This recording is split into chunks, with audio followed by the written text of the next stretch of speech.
Olá, muito bom dia, seja bem-vindo ao Auto Mais, o seu programa sobre o mundo dos automóveis aqui na NDTV para todo o estado de Santa Catarina. E hoje, muita coisa interessante para você. Dá uma olhada. João Anacleto andou no Jeep Commander com um novo motor 2.2 turbo diesel.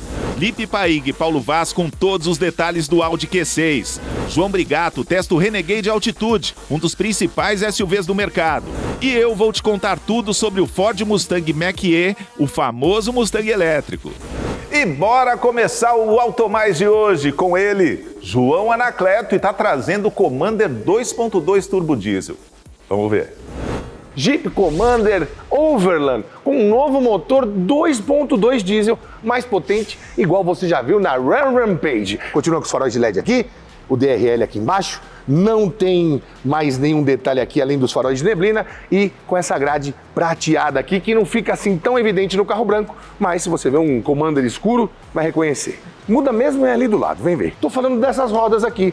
Essas rodas não estariam à disposição de nenhum outro veículo a diesel. Mas como eu te disse, essa aqui é a única versão a diesel e está com as rodas que você já viu nos Commander, que tem motor 2.0 turbo a gasolina de 272 cavalos.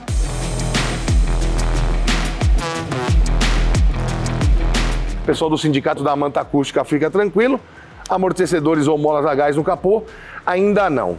Bom, esse motor foi de 170 para 200 cavalos e aqui no caso do Commander foi de 380 Nm para 450 Nm, ou seja, 45,8 kgfm de torque, disponíveis a 1.500 RPM. O que isso quer dizer, João? Ganhou peso, alguma coisa? Não, ganhou desempenho. Pois é, ele agora faz de 0 a 100, antes fazia em 11.4, agora a segunda Fiat faz em 9.7. Baixou da casa dos 10 segundos, o que é bem bom para um carro desse tamanho, ainda com 7 lugares. Em consumo, pois bem, 10,7 km por litro na cidade e 13,4 na estrada. Consumo muito bom se comparado aos outros DSUV, categoria D, tamanho D SUV, como o Trailblazer e SW4. E aqui não muda absolutamente nada, né? A gente tem banco elétrico com memória, né? Sempre bom mostrar que tem memória para o motorista, para o passageiro só elétrico, não tem memória. O mesmo esquema dos bancos de lá, né? Suede nessa parte e o couro nessa aqui. Não tem nenhuma modificação mais preponderante, porque o painel de instrumentos continua o mesmo, central multimídia continua a mesma, e também temos um suede aqui no painel e esse detalhe em rosé, né?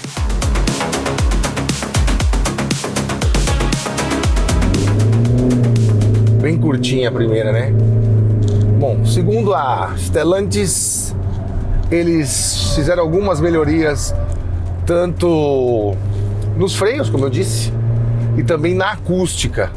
Agora, isso aqui muda bem a vida de quem já teve um Commander diesel, porque os diesel não me incomodava, eu achava o desempenho aceitável, mas gostava mais do 1.3. Agora eu acho que o diesel tá mais gostoso, mais esperto, né? Mais legal de andar. Você viu como corta bem? Controle de tração e estabilidade, ó.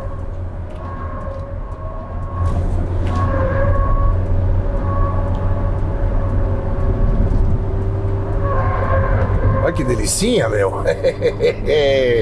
Bom, o que eu sinto aqui é que o carro tá com mais saúde, né? A partir de 120 por hora, como todo diesel desses motores menores, como tem picape e tal, ele demora um pouco mais para ganhar velocidade. Mas até o 120 ele vai muito bem. Algo que o outro também dava muitas mostras de que morria logo, né? E aqui tá um pouco mais, tá com mais fôlego, né? Tá mais disposto. Agora, de capacidade de curva, de dinâmica, eu não vejo assim tanta diferença. O pessoal andou falando que, não, ele adernava muito. Meu, coisa nenhuma, né? Sempre foi um carro que não parecia ter o tamanho que tem. E ele continua do mesmo jeito. Mas aqui parece que tem uma diferencinha. Não sei se é de rigidez torsional, somente na parte traseira ali, que é a parte que tem uma diferença bem marcante com relação ao Compass. Eu tô achando ele um carro mais justo, mais... Não sei, o carro parece estar mais junto, mais compactado. Agora, vamos falar de preço. Por 310 mil reais, ele vale a pena? Se você considerar que vai pagar no mínimo 380, 390 mil reais nos concorrentes e às vezes vai passar de 400 mil, como no caso da SW4, até que vale. Mas são utilizações diferentes, não dá para você comparar esse carro com um outro SUV de chassi com carroceria por cima. A grande vantagem aqui é que se você tiver CNPJ, como em toda Jeep, Fiat, você vai pagar uns 285 mil reais por ele. E aí vale a pena demais. Bom, João, você sabe que eu, particularmente, eu sou fã do diesel e tenho, carrego o filho, o papagaio, o cachorro. O que você achou desse carro? Cara, eu gosto do Commander desde a primeira vez que eu andei, porque ele não é apenas um Compass 7 lugares, ele é muito mais que isso. Tem bitola maior na frente, bitola maior atrás. É um carro até mais equilibrado que o Compass. E veio essa boa notícia de mais potência e mais torque, junto com uma boa notícia do governo dizendo que não vai aumentar o nível de biodiesel no diesel. Show. Valeu, João. Valeu. Vamos para um rápido intervalo comercial, mas não sai daí não. O Automais está só começando, é rapidinho.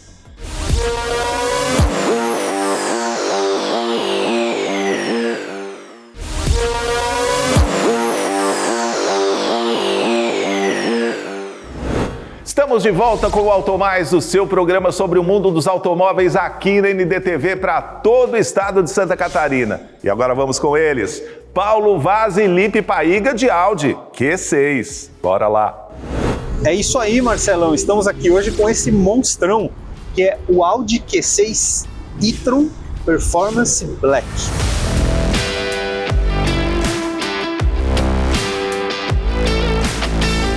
Lipe, estamos a bordo da novidade, este aqui que foi apresentado no ano passado, Q6, como o maior lançamento da marca para 2025. E é um carro bem diferente do resto da linha, né? A gente pode ver que ele é um SUV que já foi projetado na nova plataforma MEB, que é a plataforma modular para carros elétricos do grupo Volkswagen. E esse carro já é nessa nova plataforma. Então ele tem algumas coisas bem diferentes, inclusive o design. Se a gente olha por fora, a gente não identifica claramente aquele design Audi. Apesar da grade grande, tem várias coisas diferentes nesse visual do que no visual dos carros normalmente da linha Audi, né? Exatamente, Lipe. Talvez essa seja a nova identidade que a gente vai ver aí para o futuro, né?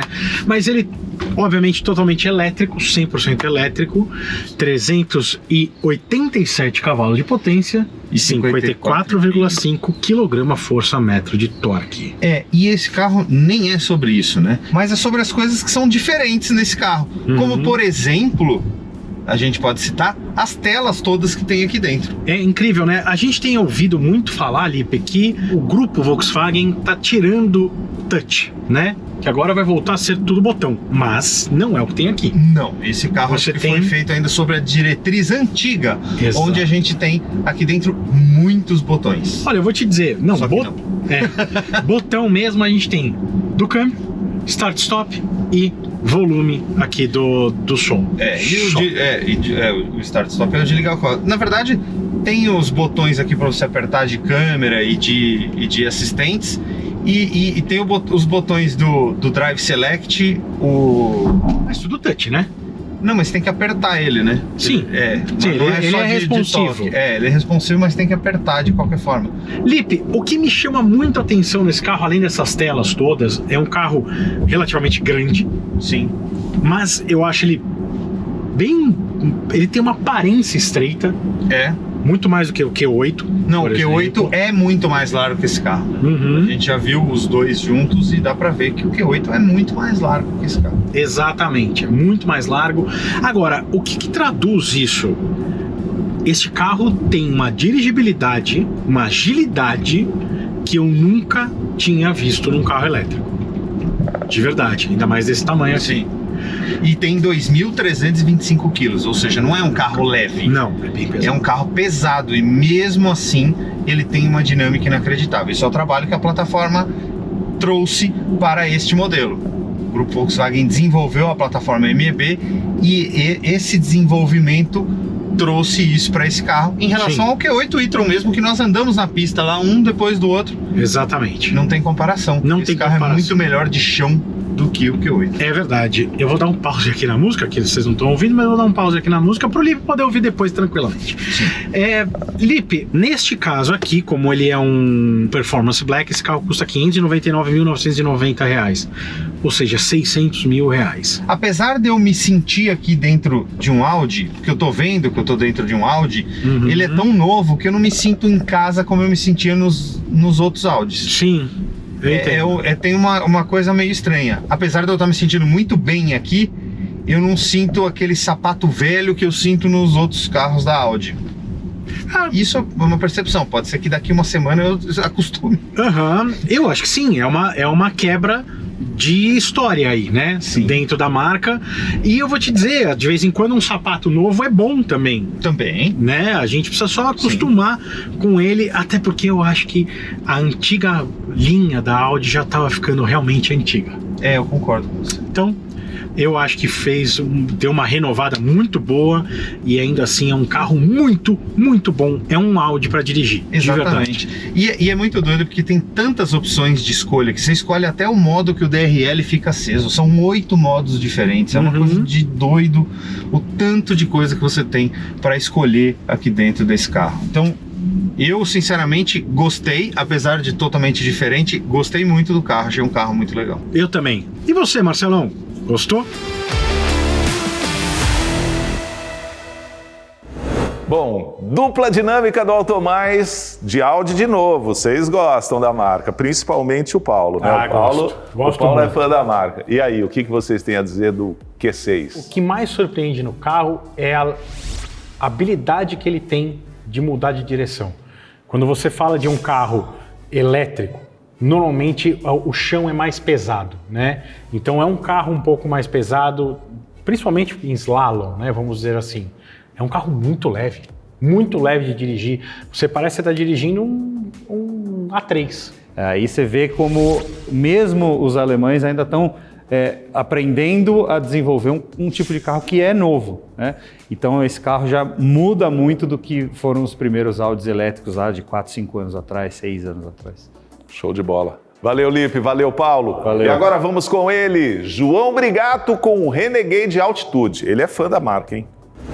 É isso aí, Marcelão. Hoje é dia de mostrar para vocês o Jeep Renegade Altitude, a versão que entrou no lugar do Sport e tenta apostar no custo-benefício assim como o sem nome. Mas será que este Renegade é a versão certa para comprar ou não? Hoje eu conto para vocês. O Renegade tem uma plataforma que é usada por outros carros maiores, como por exemplo a Fiat Toro, Ram Rampage, Jeep Commander. Ele é o menor carro com essa base. E aí, por conta disso, ele é um carro bem pesado. E você sente que esse peso também se traduz em robustez. O Renegade é um carro bem robusto, principalmente de suspensão e construção. Você não escuta rangido de carroceria, você não sente muita torção de carroceria, passa em buracos e valetas e o Renegade não tá nem aí, porque ele realmente é um carro robusto. Quer ver? Vou passar por uma lombada agora, tô numa velocidade alta aqui, ó. Tá nem aí. O Renegade nem toma conhecimento do que é uma lombada ou do que é uma valeta. Além disso, você tem uma direção que é extremamente leve para fazer manobras, mas na hora que você está dirigindo, ele assume uma firmezazinha extra, o que torna a condução dele muito divertida. Ele tem uma sensação de refinamento muito boa, ele tem um isolamento acústico legal, ele tem um motor que entrega bastante torque e potência. Já a transmissão automática de 6 marchas é o calcanhar de Aquiles dele, porque já está um pouco cansada essa transmissão. Não tanto quanto a da Volkswagen, que também tem 6 marchas, mas tem um certo delay na hora que você vai fazer redução e na estrada ele fica perdido entre quinta, sexta, quinta, sexta, quinta, sexta, mesmo tendo bastante torque e potência para se manter tranquilamente na sexta. Mas é um pouco da idade dessa transmissão. Agora, só não vai me inventar de fazer off-road com esse Renegade aqui, porque esse aqui é o 4x2. É óbvio que ele vai atolar. Se você quiser fazer off-road, aí pega o 4x4. Se quiser só vencer valetas e não tá nem aí pro buraco, aí pode ir com esse 4x2 mesmo, que tá de boa.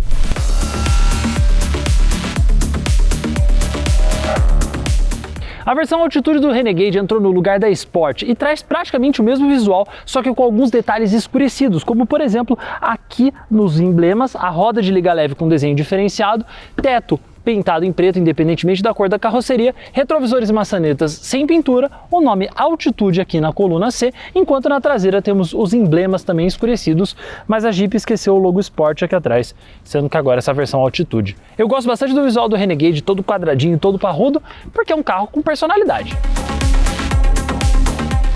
O interior do Jeep Renegade tem alguns elementos que tirem essa sofisticação. Exemplo, o volante não ter couro, os bancos serem de tecido, mas a montagem é muito bem feita. Tudo no lugar, tudo muito sólido. Essa parte aqui de cima toda macia, tem bastante tecido na porta, é um interior bonito e bem feito. Tem painel de instrumentos digital igual ao do Pulse, central multimídia bem grande e fácil de ser operada e ar-condicionado digital de 2 zonas. Inclusive, a maior diferença do Renegade Altitude para o sem nome é o painel, a central e o ar digital de 2 zonas.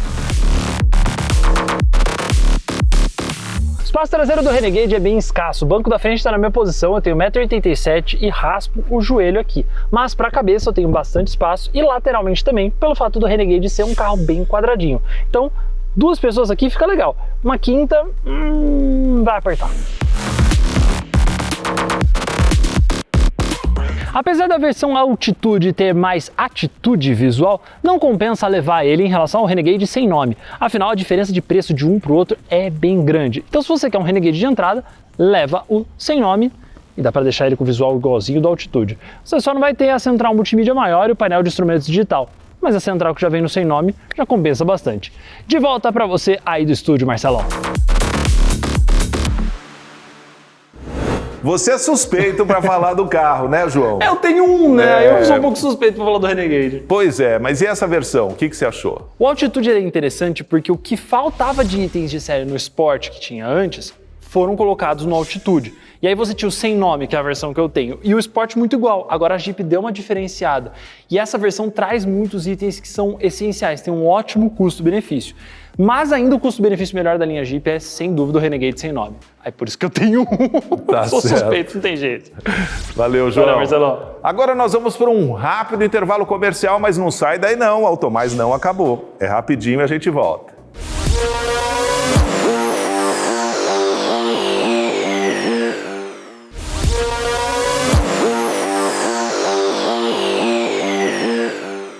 Estamos de volta com o Automais, o seu programa sobre o mundo dos automóveis aqui na NDTV para todo o estado de Santa Catarina. E agora eu te convido para dar uma volta comigo de Mustang elétrico. Bora lá? Hoje é dia de polêmica.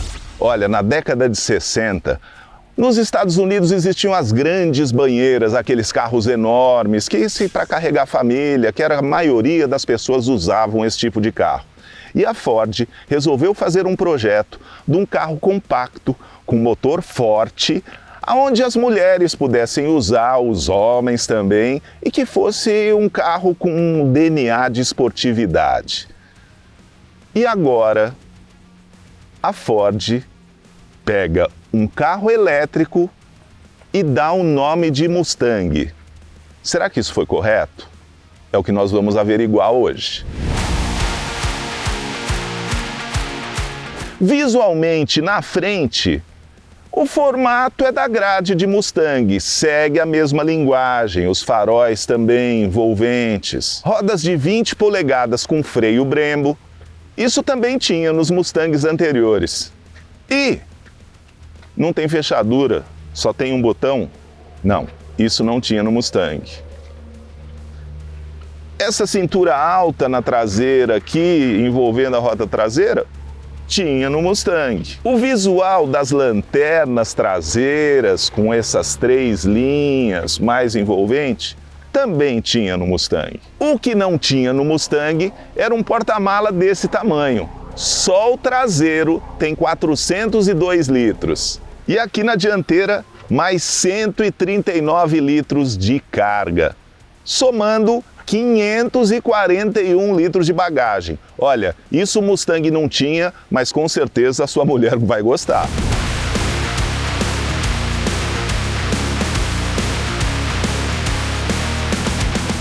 Bom, esse Mustang tem 2 motores elétricos que geram 487 cavalos. Agora, em matéria de torque, geram estúpidos 87,7 kgfm de torque. Bom, como os elétricos com motores mais fortes, né, com motores elétricos para desempenho, o 0 a 100 dele é incrível, abaixo dos 4 segundos, conforme a fabricante em 3,7. Agora, um número bem interessante é a relação peso-potência. É 4,68, que é um número muito baixo. A bateria é de 91 kWh e ele pesa quase 2.300 quilos. A suspensão dele é adaptativa da Magner Ride e os freios são freios Brembo de alta performance. Também num carro que faz de 0 a 100 km por hora em 3,7 segundos, precisa ter freio, né? Eu vou dar uma aceleradinha, primeiro para ver esse 0 a 100 e também para ver o comportamento dinâmico dele. Nossa Senhora, pena que falta espaço, adoraria acelerar ele na pista também. E aqui nós temos os 3 modos de condução: o Whisper, Engage e o Unbridled, que é o mais forte, claro. Bora acelerar. Nossa Senhora.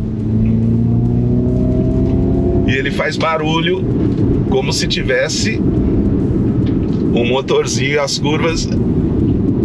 Que delícia!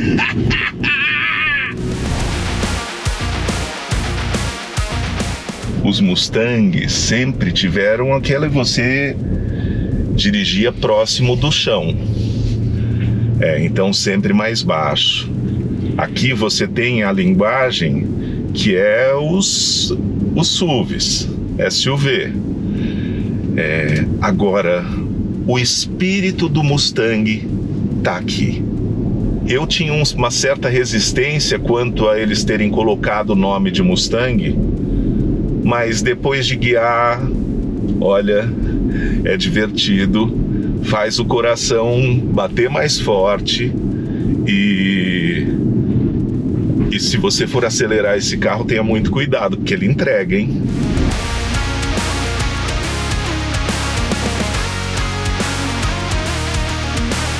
Se você quiser botar um desse na garagem por R$486 mil, você pode levar ele para casa. Agora, se você for conservador e preferir a versão a combustão com um bom e velho V8, você por R$549 mil também pode colocar ele na garagem 0 km. E aí, Marcelão, conta pra mim. Eu já te disse o que eu acho desse carro. O que você achou? Eu sou fã de Mustang, já fiz um projeto, restaurei um Mustang antigo com motor de competição. Eu tinha um certo preconceito. Mas o espírito do Mustang tá ali. Tem que ir numa mesa branca. De alguma forma, mas de alguma forma ele tá ali. Avaliada de verdade. O espírito do Mustang tá ali. Ou seja, não é uma heresia chamar ele de Mustang Mach-E? Não. Desde que você tenha um bom gol para baixar o santo. Tá? Não, eu acho que o grande negócio é que o que você não tem aí, o V8. De resto, a coisa do Mustang, aquela coisa de esportividade e tudo, eu acho que tá bem representado. Bom, e a semana que vem, o que vocês vão trazer? Marcelão, eu adoraria falar, mas eu vou fazer surpresa. E você? Eu, como diria o Toretto, vou trazer um carro abaixo de 4 segundos. Chique, hein? E você, Brigatão? Vou manter o segredo para vocês verem tudo nas nossas redes sociais, mas talvez não seja só um carro que eu vou trazer dessa vez. Olha só, aguardem. E você, Marcelão? Bom, eu vou fazer surpresa exatamente igual a todos vocês. Para você, entre nas nossas redes sociais e confira o que teremos no próximo domingo. E não se esqueça, encontro marcado aqui na NDTV, às 9h30 da manhã, falando sobre o que a gente mais gosta. Te desejo uma semana com muita saúde, muita energia positiva e até domingo que vem. Valeu, gente!